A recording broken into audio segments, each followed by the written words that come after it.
Hi everyone, my name is Amanta Pereira and I'm the Asia Pacific Coordinator for the Dart Center Asia Pacific. We are a regional collaboration of journalists, researchers and health professionals dedicated to press freedom and quality journalism through trauma-informed reporting. The Dart Center is a project of the Columbia University's Journalism School and has been operating for over 20 years. This is our podcast in 10, where we talk with our colleagues all over the world about the craft of journalism in time of great demand. We want to know how our colleagues are taking care of themselves, their sources, and also about their stories. We have Julius Mariveles from the Philippines. He's after a long day of reporting, so without taking too much of his time, let's ask him, how have you been, Julius? Hi, Amantha. Hi, everyone. Well, I'm good. I'm good. Of course, out on the field, but still good. All Still right. fine. Okay. Now, how has the COVID-19 crisis changed the way you work? Well, number one, as I've said before, mainly the problem is demand is actually high. The demand for information has doubled. In fact, I think tripled. And it's especially challenging for online news platforms like ours. It's TNX. It's an online platform, and I think people want to have more information quickly. And so it is more demanding now. It has changed journalism because we have noticed that journalists are now competing with so-called citizen reporters or journalists. These are people, anyone practically, who can put out information out on social media. And it is more challenging for journalists because apart from doing reports, we have to go after fake news or fake information. So the demand has doubled actually. The stress level has also gone up for journalists. So, what kind of new challenges are you facing in terms of gathering information and then putting out your information? Future? No, what kind of new challenges do you face in these circumstances?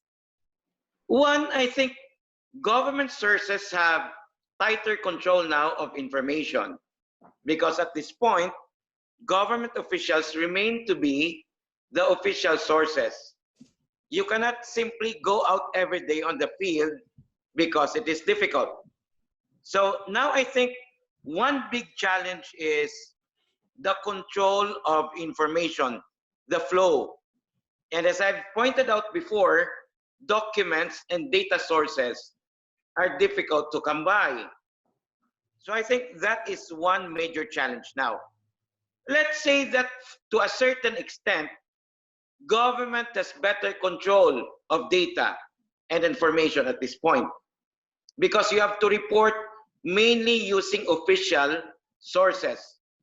You have to report, for example, if you're talking about a confirmed case, a probable or suspect case, you have to quote the health department. You cannot simply quote anyone. So I think the centralization of information is one difficulty. And of course, the inavailability of sources because it's a crisis. So I think it's more difficult now on that aspect, Amantha. And I know that you have tried to go out and report. Now, what kind of challenges has that brought about? The two challenges of keeping yourself physically safe, but also looking after your mental well-being as well. Can you talk a little bit about those twin challenges?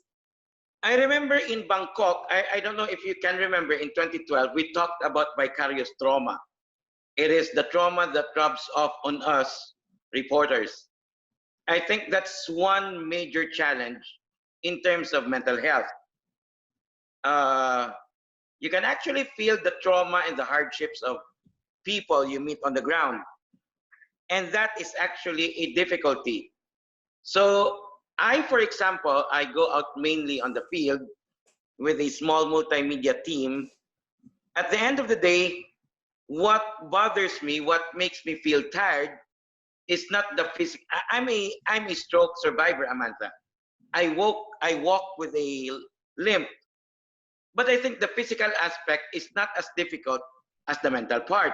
Mental and emotional toll of covering COVID on the field, because here, for example, in Bacolod, you meet a lot of people asking about help, asking when government would send aid packages.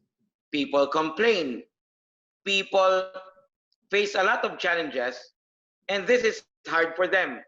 They feel uncertainty, they feel anxious, they feel difficulties. And all these are being experienced by the reporter. It rubs off on us, on me, for example. And that is very, very tiring mentally. So how are you taking care of yourself in the face of these challenges? One is you actually have to take a break. Sometimes we work for only 4 days a week. We don't go the full 7-day work week like we used to do. During the first week of the pandemic, we used to go out every day. Now we only work 3 or 4 times a week. That's one. Number two, uh, you have to have uh, practices, like you have to calm your mind. You have to quiet the mental chatter. So And one thing of doing, how do you you do have to that? meditate. Meditation, for example. Meditation can help. And then you don't have to think about the stories for at least a day every week, which is quite difficult because if you are online, you are required to put out content every day or as soon as the story breaks. But now we have realized if we actually break down, the community will lose some of its reporters. So we have to take care of ourselves.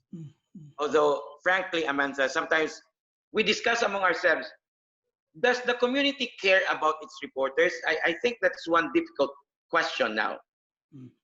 Do people really care about storytellers? I don't know. And I know that while you are a journalist who's going out into the field, you're also a news manager, and also you run your own startup operation. What kind of pressures has that brought about, including the financial pressures as well as taking care of your staff? I don't know. Sometimes, frankly, you feel as if you are going insane, but not yet, not yet. It's really difficult. You have to look after your staff. You have to look after their financial well-being. You have to look after their physical safety, and you also have to take care of their mental health. So I think that's how many? Three challenges rolled into one. And of course, you have to worry about editorial content, but that's how it is. As they say, if we cannot adapt to this pandemic, we will die. So I am doing my best to adapt, Amanda. Now, you spoke a little bit, you spoke briefly about attending the Dart Center's Asia Pacific Fellowship, where you and I were both together. Now, what kind of help has the awareness of those workshops given you to face up to the challenges that were thrown by the COVID crisis? I think it prepared me in a way. I remember lots of good friends, Sapia, Mina Ahmed, lots of good friends. Actually, one thing is you remember the Musti Bar? Yes, I do. Oh yeah.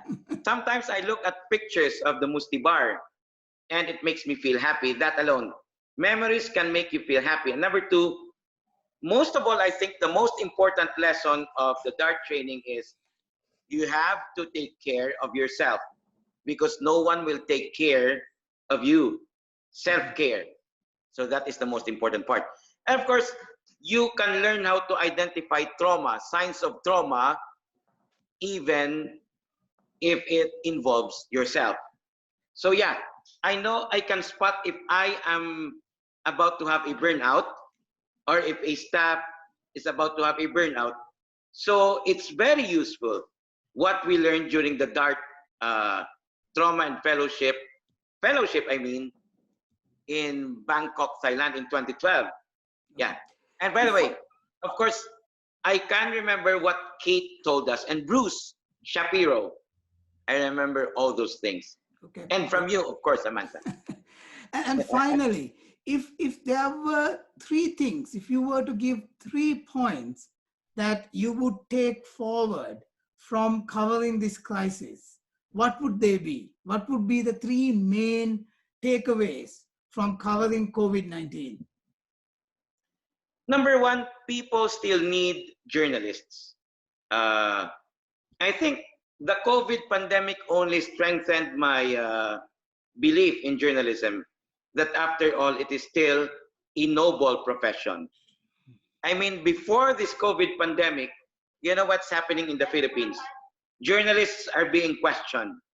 They are being attacked, both physically and their credibilities are being questioned. So I think the COVID pandemic emphasized once again that journalism is still good. Number two, journalism has changed. The consumption, the demand, and even those who provide information, it has changed, mainly because of social media. Anyone can become a reporter now. And so the most important lesson is journalists should be more informed than those they seek to inform. Because nowadays, readers can actually question you directly on Facebook. They can challenge you. They can even prove that you are not a good journalist. So that's one. And number three, I think what I want to carry forward is human connections are very important in the time of pandemic. You know what? We have realized that the virus actually wants to cut us off. It wants to cut off your respiratory system. And what it does to us, it makes us walk in fear of one another. We are afraid of each other.